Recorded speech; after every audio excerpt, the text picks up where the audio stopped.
കാലിക്കറ്റ് സർവകലാശാലയിലെ സംവരണ അട്ടിമറി നടത്തിയ അധ്യാപകരെ സൂപ്പർ ന്യൂമറി തസ്തികയിലേക്ക് മാറ്റണമെന്ന ഹൈക്കോടതി. സംവരണ അട്ടിമറി ശരിവെച്ച സിംഗിൾ ബെഞ്ച് ഉത്തരവിനെതിരായ റിവ്യൂ ഹർജിയിലാണ് ഡിവിഷൻ ബെഞ്ചിന്റെ വിധി.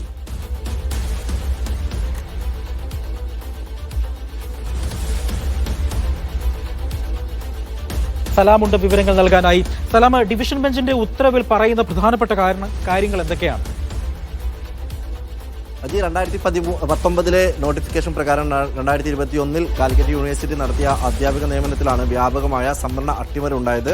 ഇതിനെതിരെ സംവരണ അട്ടിമറിയെ തുടർന്ന് പുറത്താക്കപ്പെട്ട അധ്യാപകർ കോടതിയെ സമീപിക്കുകയും നേരത്തെ തന്നെ സിംഗിൾ ബെഞ്ച് അനുകൂലമായൊരു വിധി പ്രഖ്യാപിക്കുകയും ചെയ്തിരുന്നു. അതിന് പിന്നാലെയാണ് ഈ വിധി ചോദ്യം ചെയ്തുകൊണ്ട് റിവ്യൂ ഹർജി, അതായത് സംവരണ അട്ടിമറിയെ തുടർന്ന് ജോലി ലഭിച്ച അധ്യാപകർ റിവ്യൂ പെറ്റീഷൻ നൽകുന്നത്. ആ പെറ്റീഷനിലാണ് ഇപ്പോൾ ഡിവിഷൻ ബെഞ്ചും ഈ സമാന രീതിയിൽ ഈ സംവരണ അട്ടിമറി ശരിവെക്കുന്നത്. കൂടാതെ ഇതിൽ പ്രധാനമായും എടുത്തു പറയേണ്ടത് ഈ സംവരണ അട്ടിമറിയെ തുടർന്ന് ഈ ജോലി ലഭിച്ച അധ്യാപകർക്ക് സൂപ്പർ ന്യൂമറി പൊസിഷനിൽ അവരെ അങ്ങോട്ടേക്ക് പോസ്റ്റിലേക്ക് മാറ്റണമെന്നുള്ള ഒരു വിധി കൂടി ഡിവിഷൻ ബെഞ്ചിന്റെ ഭാഗത്തുണ്ടാകുന്നു. നേരത്തെ തന്നെ സിംഗിൾ ബെഞ്ച് ശരിവെക്കുകയായിരുന്നു ഈ സംവരണ അട്ടിമറി ഉണ്ടായെന്ന കാര്യം. അത് തന്നെയാണ് ഈ ഡിവിഷൻ ബെഞ്ചും കണ്ടെത്തിയിരിക്കുന്നത്. എന്നാൽ സംവരണ അട്ടിമറിയെ തുടർന്ന് ജോലി ലഭിച്ച അധ്യാപകരെ സൂപ്പർ ന്യൂമറി പോസ്റ്റിലേക്ക് മാറ്റണമെന്നുകൂടി ഡിവിഷൻ ബെഞ്ച് വിധി പ്രഖ്യാപിക്കുന്നു. അതോടൊപ്പം തന്നെ ഈ നേരത്തെ ഉണ്ടായത് സമാന രീതിയിൽ, അതായത് സംവരണ അട്ടിമറി ശരിവെച്ചുകൊണ്ട് SC കമ്മീഷനായാലും അതുപോലെ ഈ സിംഗിൾ ബെഞ്ച്, അതുപോലെ ഇപ്പോൾ ഡിവിഷൻ ബെഞ്ച്, അങ്ങനെ ഹൈക്കോടതിയുടെ ഭാഗത്തു നിന്നും സംവരണ അട്ടിമറി ശരിവെച്ചുകൊണ്ട് നിരവധിയായ വിധികൾ ഉണ്ടാകുന്നു. എന്നാൽ പോലും കാലിക്കറ്റ് സർവകലാശാല അധികൃതർ ഇതുവരെ സംവരണ അട്ടിമറിയെ തുടർന്ന് പുറത്താക്കപ്പെട്ട അധ്യാപകർക്ക് നിയമനം നൽകാനോ അവരെ സംരക്ഷിക്കാനോ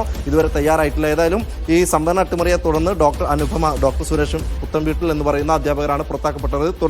കൂടാതെ 24 അധ്യാപകർ ഇവരെ കൂടാതെ പുറത്താക്കപ്പെട്ടുണ്ടായിരുന്നു. എന്നാൽ ഇവർ കോടതിയെ സമീപിക്കുകയും അനുകൂല വിധി നേരത്തെ നേടിയെടുക്കുകയും ചെയ്തു. അതിൽ തുടർന്ന് പിന്നീട് സംവരണ അട്ടിമറിയെ തുടർന്ന് ജോലി ലഭിച്ച അധ്യാപകരാണ് റിവ്യൂ ഹർജി നൽകിയത്. ഈ റിവ്യൂ ഹർജിയിലും ഡിവിഷൻ ബെഞ്ച് ഈ സംവരണ അട്ടിമറി ശരിവെക്കുകയും കൂടാതെ ഈ അട്ടിമറിയെ തുടർന്ന് ജോലി ലഭിച്ചവർക്ക് സൂപ്പർ ന്യൂമറി പോസ്റ്റിലേക്ക് അവരെ മാറ്റണമെന്ന് കൂടി വിധിയിൽ പറയുന്നത്.